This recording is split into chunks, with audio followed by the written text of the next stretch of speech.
Hi, this is Anthony. I just wanted to go over a couple of things with the Dragonfly. First, I'd like you to take notice. I had originally purchased a Dragonfly 5 Pro. I mounted it. I had originally mounted it on my bass boat and on the main console, but I have since changed it. I bought a 7, and I just want to show you a couple of tricks that I've done.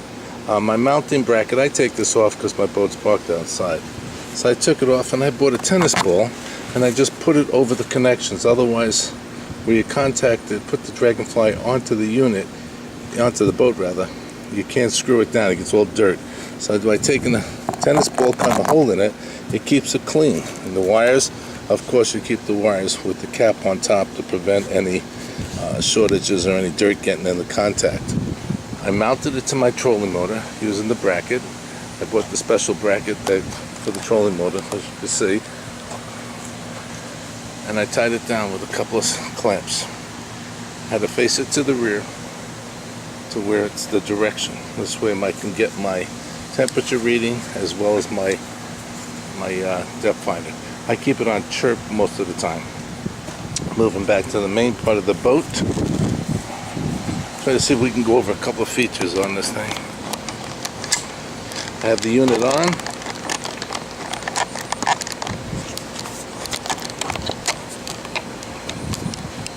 As you can see, I'm going to try to zero in a little bit closer so you can get a good idea of what's going on with it. I just turned the unit on. Okay. Currently it's set up for the mapping purposes, and this is what we wanted to talk about. Decrease it. We have no lake right where I'm at, so I'm going to try to bring you over to a lake. Okay, we're in the Jersey Shore, as you can see. This is all the Atlantic Ocean.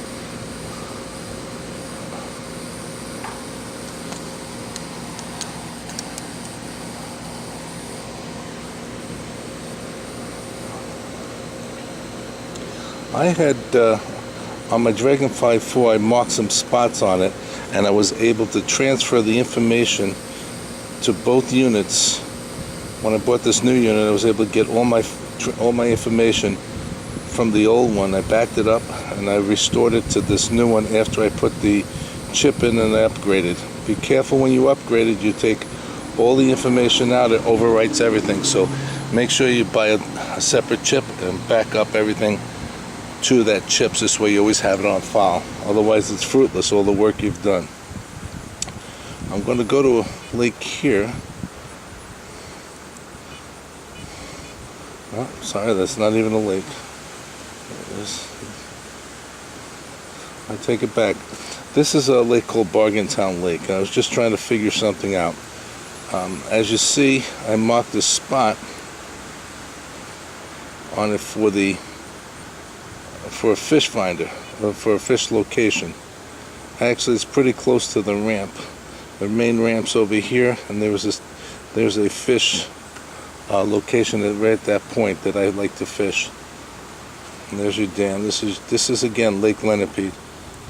But in order to mark a spot, you put your cursor on the spot. Let's say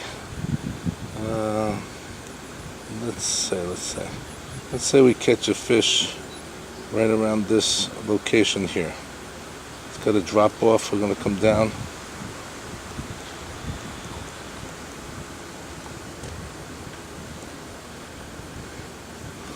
Okay, I'm going to place a waypoint. If you can see it here, place a waypoint. I'm going to tab that. Okay, that way a waypoint, it's unsorted, it's not in a group. We could put a symbol on it if we want to. It went too fast for me, but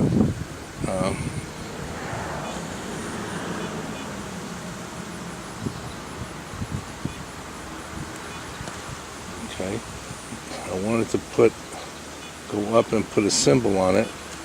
You click this.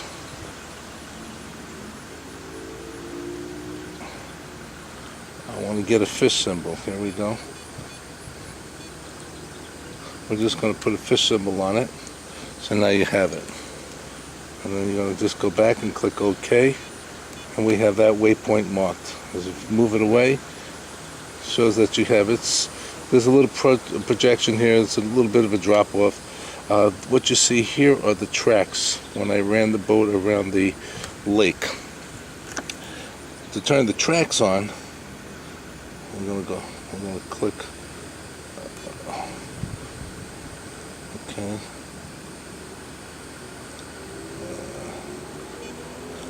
Bring it out. I'm going to try to get your tracks. Okay, you click out. Once you're on the main screen, you click out. You got to place a waypoint, navigate waypoints, and tracks. You hit the tracks. It's gonna say start, stop tracks. Okay, we're going to pick the current track.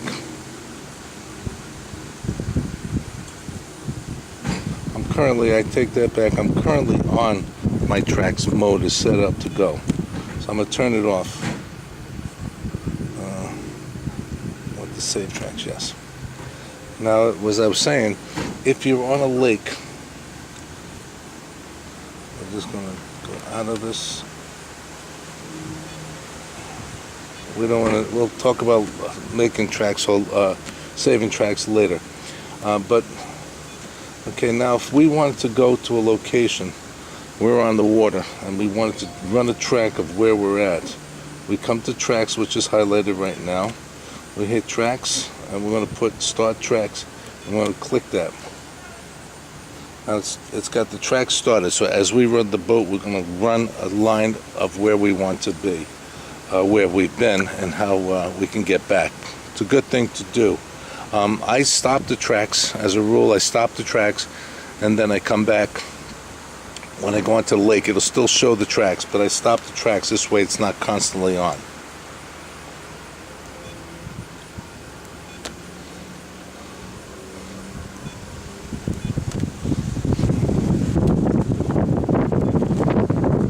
It's a real simple system to work. This is a really good depth finder. You just hit the back arrow all the time. And when I'm running the boat, I like to run it in this mode right here, where I like to see where I'm going and what the depth, what fish are under me. Obviously, we're not going to see anything because we're on land right now, but this will give me my location. If I'm on a lake, it'll give me my location, and this will show me any arches of fish. Again, this is Dragonfly 7. I have a Dragonfly 5 that I use for the front.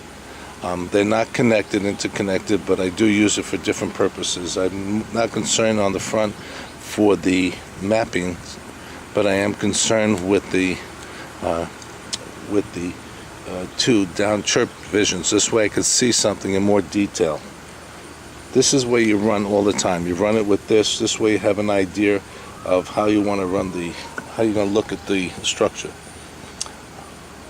If you have any other questions, by all means let me know. Again, this is Anthony Leone, Dragonfly lesson. Hopefully this is some help to you.